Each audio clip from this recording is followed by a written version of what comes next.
Coucou les Français, ça va? Pardon.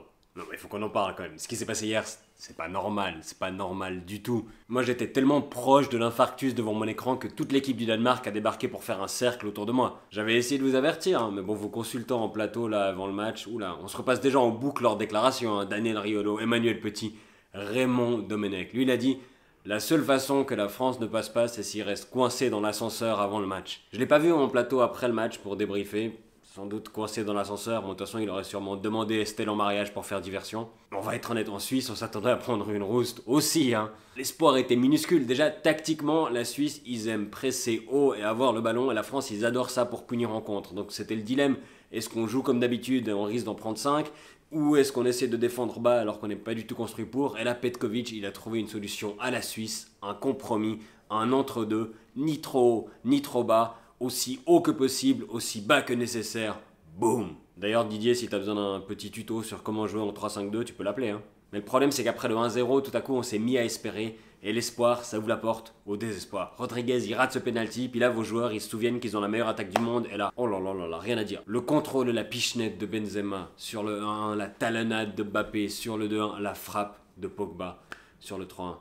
Incroyable. Par contre, je crois qu'il est toujours en train de danser au milieu de terrain. Là. Faut peut-être aller lui raconter la suite du match, puis lui dire qu'il est passé en quart, de danser avec les stars. Et honnêtement, à ce stade, toute la Suisse s'attendait à en prendre encore 3, emballés, pesés, poussés. Mais non, Petkovic, il change tous ses joueurs. Ah oui, je vous avais pas présenté les remplaçants, parce que d'habitude, Petkovic, il oublie qu'il a le droit à des changements. Puis en même temps, j'aurais pas su quoi dire sur Christian Fasnacht. Même ici, on le connaît pas, il peut aller faire ses courses à la Migros tranquille, tellement on sait pas qui c'est. Le seul truc que je sais de lui, c'est qu'il joue dans le club préféré de Kevin Spacey, Young Boys, c'est lui qui récupère la balle, il la donne à Kevin Babou, et là, un bijou de centre pour Seferovic, but, 3-2, Babou, fais-moi des mbébés, et Mario Gavranovic. Il entre, il marque, hors-jeu, et là, zéro surprise. Le mec est tellement hors-jeu depuis le début du tournoi, il connaît le prénom de tous les juges de ligne, c'est avec eux qu'il échange le maillot à la fin du match, sauf qu'il remarque pas hors jeu, 3-3 à la 90e.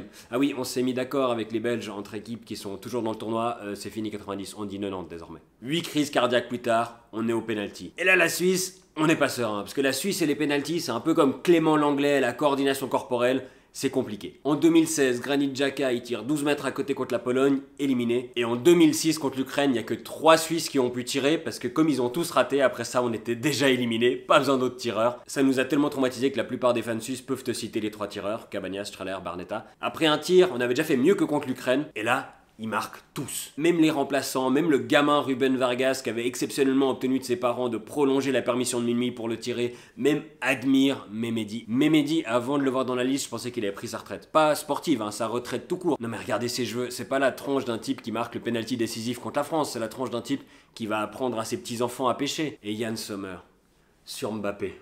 Il pourra faire ce qu'il veut jusqu'à la fin de sa carrière, il aura juste à dire: vous vous souvenez le penalty de Mbappé, et on le laissera tranquille. Merci Yann, merci Granit, merci Harris, merci à tous pour ces émotions, ça fait vraiment du bien. On l'avait dit, il y a 99 chances sur 100 pour qu'on perde, mais si on gagne, vous allez nous entendre un moment. Parce que oui, on s'est toujours plaint du chauvinisme des Français, mais c'est juste parce qu'on n'avait pas l'occasion de faire pareil. C'est méga cool en fait. Vendredi, c'est l'Espagne, sans notre capitaine Xhaka. De nouveau, on y croit moyen, mais bon, impossiblo. Esno Suisso. Je parle pas la langue, donc ça va être plus compliqué de les chambrer eux. Donc ce que je vais faire, c'est que je vais continuer à faire des blagues sur le fait qu'on a ramené les Bleus à la maison. Bonnes vacances, bonne chance pour le Tour de France.